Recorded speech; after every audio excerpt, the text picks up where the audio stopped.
Exploring and settling the Old West was a tough job. The pioneers of the West had to be resourceful and creative to survive as they settled the western frontier. They faced long, harsh journeys with no guarantee their supplies would last to their final destination, so they got creative in a culinary sense.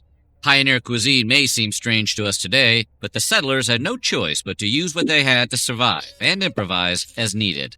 Today, we're looking at the menu of strange foods pioneers ate in the Old West. But before we get started, be sure to subscribe to the Weird History channel and let us know in the comments below what other food-related history you'd like to hear about. Oh, Cookie's done some cooking. Come and get it. Everyone loves gelatin desserts, right? Put my stuff in Jell-O again. The pioneers certainly did. Unfortunately, no one would invent Jell-O until 1897, so they improvised by making calf's foot jelly. It was an inexpensive dessert that was easy to prepare. The recipe is simple. Just mix some eggs, lemon, sugar, and spices together. Oh, and don't forget to boil several calves' feet to create the gelatin. Once the gelatin cools, mix it into the egg and sugar blend, and you've got yourself a genuine Old West treat. Some Old West cooks took things up a notch by adding white wine, seasonings, and egg whites to the recipe. One Virginia recipe book even suggests crushing the eggshells and adding them to the mixture. The most in-depth recipe, however, came from Home Cookery, a collection of tried receipts, both foreign and domestic, by Mrs. J. Chadwick in 1853. Boil 4 feet in 1 gallon of water till reduced to 2 quarts. Strain and let stand overnight. Take off the fat and add to the jelly 1 pint of wine, the juice of 4 lemons, and the whites of 8 eggs. Stir it well together and sweeten to your taste. Let it boil for half an hour, then skim and put into a flannel bag to drain. Should it run through in a stream, it must be returned again and again until it will pass the bag only in quick drops.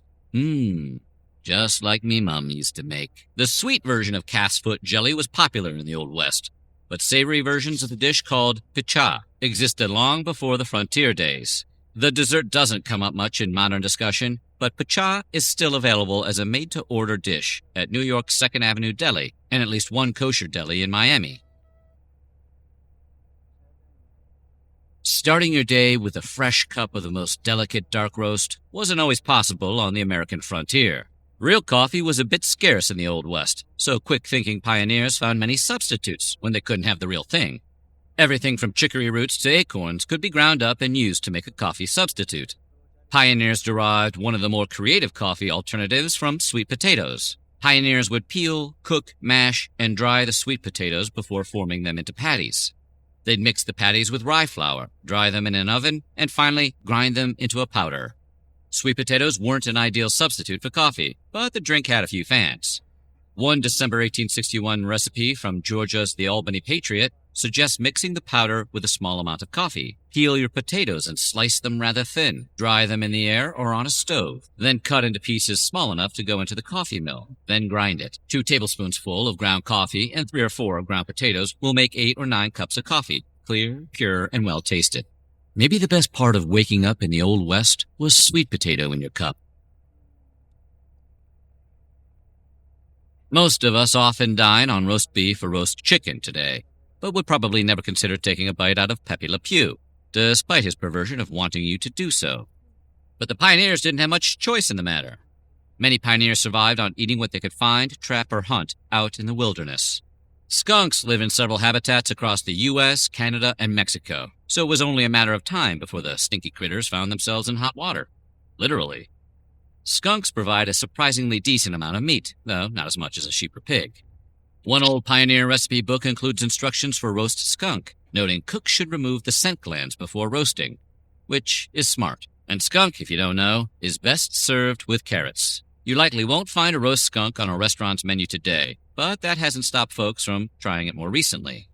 According to a 1959 issue of Boy's Life magazine, the meat is light and well-flavored and tastes better than raccoon or possum. Well, I guess William Howard Taft just disliked our video. Pioneers had no shortage of ingenuity when it came to making desserts, especially lemon pie. Despite a few attempts at growing them in California during the mid-1700s, lemons weren't common in the West until the mid to late 19th century. To get around their scarcity, pioneers once again made substitutions in their recipes. They took advantage of the leaves of the sheep sorrel, a small flowering plant in the same family as buckwheat. Sheep sorrel was native to the area, so it was much easier to find than actual lemons. Cooks would shred the leaves and bake them into a pie, giving the pastry a tart, delicious flavor. Sure, it's not lemon meringue, but it'll do in a pinch. There's nothing quite like the cool, refreshing taste of tartness. Fresh produce like apples weren't always readily available in the Old West. Pioneers sometimes compensated by using apple cider vinegar to flavor desserts. Primarily used for medicine or cleaning during the period, apple cider vinegar occasionally came in handy for flavoring a pie. The tart apple or citrus flavor of vinegar pie was close enough to an actual pie to satisfy travelers on the wagon trail. Vinegar pie is still prepared in modern kitchens today. Martha Stewart even has a recipe for this fine pioneer pie that involves plenty of flour, vinegar, sugar, spices, and butter, instead of the lard the pioneers probably used. After a day of hard work exploring the western frontier, there's nothing better than a fine bowl of your favorite stew. Despite its quirky name, Son of a Bitch Stew is a testament to the pioneer attitude of wasting nothing. It was also an efficient way of using parts of the young steer that couldn't be easily preserved. SOB stew was a mix of lean beef, calf liver and heart, bone marrow, sweetbreads, and brain, all chopped up into small pieces and boiled. Then the pioneers seasoned it with a blend of salt, pepper, and hot sauce to add some flavor. It was a practical cowboy dish in a time when every morsel counted, but it's probably not a recipe you'd want to find in a modern meal kit today. Just like coffee and fresh produce, traditional flour wasn't always available to pioneers. Instead, they turned to ingredients like corn and acorns to make bread. The idea of using ground acorns as flour wasn't anything new, but they were abundant in the West and made an excellent substitute. Producing the flour required roasting the acorns to remove their natural bitterness, then grinding them into a fine meal. Pioneers could use the acorn flour with other ingredients to make bread or just about any additional baked goods requiring flour.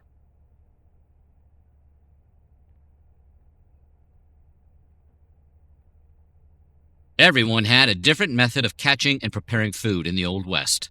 Eating on the Wild Side, a wild game cookbook, collected several appetizing recipes born from these methods. One such culinary delight was bear head cheese. Despite a somewhat misleading name, head cheese is not actually cheese. Instead, it's a meticulously prepared dish made from leftover meat from the head and face region of an animal. The meat is soaked in brine overnight, rinsed, and boiled down. Next, it's chopped and seasoned before being cooled in a pan or mold. Some head cheese recipes used a type of savory gelatin called aspic. After that, it's merely a matter of slicing and eating. The size of a bear meant it provided a significant amount of meat for pioneer families. Making head cheese helped them preserve every good part of the animal and have extra food for a long journey. And if you find yourself with a hankering for head cheese, or brawn, as our British friends call it, today just head down to your local grocery store. Following the honorable tradition of head cheese, prairie or mountain oysters are an infamous dish in the American West. More commonly known as Rocky Mountain oysters or cowboy caviar, people make the dish using testicles. Tell them why yours are so tasty. The trick is, you've got to clip them off way up high. bull calf testicles that are skinned and deep fried. In the Old West, cowboys and ranchers experimented with different meat cuts in their search for inexpensive food. They eventually discovered cooking and eating that particular part of the bull tasted pretty good. Cowboys considered them a delicacy, and they often peeled, battered, and fried them on the spot. Today, Rocky Mountain oysters are available at festivals, restaurants, and bars, often served as appetizers. Are you looking for an inexpensive alternative to beef broth? Why not make some beef tea? Recipes for the liquid dated back to the 1700s, but beef tea proved beneficial for the pioneers. They made the tea by boiling thin strips of salted beef, then straining it and serving it warm. It served a practical purpose as a supplement for weak constitutions. Pioneers sometimes used beef tea to increase appetites and as a remedy for illness. Beef tea is just what the doctor ordered. The process for making the tea wasn't limited to beef either. Lamb, chicken, and vegetables could make an adequate substitute when beef wasn't available. Like many other animals the pioneers hunted or trapped for food, jackrabbits were an integral part of the pioneer diet. They were plentiful and easy to catch, making them a quick, hearty meal. Jackrabbit meat was lean and could be roasted like any other meat, making it a valuable food source in the Old West. But like any fast food, Subsisting on rabbit meat alone caused a problem for early settlers: rabbit poisoning. Now known as a type of protein poisoning, the condition is caused by eating a high-protein diet with no other nutrients. It mimics extreme hunger symptoms, despite the adequate number of calories provided by consuming jackrabbit meat. Jackrabbit meat was too lean, causing the condition in some settlers during the period. It didn't deter them from eating other critters, though, and rabbit meat is still prevalent in some parts of the world today. Before modern refrigeration techniques made it possible to take it on the road, fresh meat was a hard-earned prize for settlers in the Old West. It would spoil on wagon trips, forcing settlers to hunt when they could. Deer and buffalo weren't always abundant in some areas, but squirrels often were. Squirrels became an acceptable fresh meat option for those days when buffalo just wasn't practical. Hunters clipped the bark off a branch beneath the squirrel, causing them to fall from the tree. Then, the hunters attempted to shoot the squirrels without damaging the small amounts of meat on their frames. All right, you guys want this fried or stewed? Fried.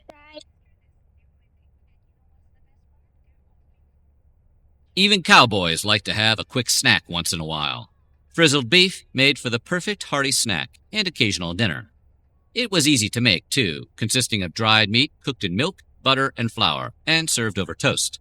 And because of its ingredients, the dish was reasonably more nutritious than some of the period's other fare. Better yet, the ingredients were easy to transport, as the only perishable ingredient in the recipe is the milk. Modern recipes might add some sautéed onions or peas to the recipe and serve it over a baked potato instead. Frizzled beef can also be made with chipped beef and served with gravy. Our friends in the military may know frizzled beef by a different name, SOS, or on a shingle. Bread and biscuits were just as much a staple of pioneer meals as they are today. Ovens weren't typically available on the trail, so settlers cooked these classic carbohydrates in a frying pan. The result was frying pan bread, or bannock, which is different from the bread we eat today. Frying pan bread is a versatile dish with a simple recipe calling for flour, baking powder, salt, and water. The pioneers used wholemeal flour, resulting in more dense and filling bread. That was probably a good thing, as their food had to satiate them for the long haul. So what do you think? What Wild West food sounds like the tastiest? Let us know in the comments below, and while you're at it, check out some of these other videos from our weird history.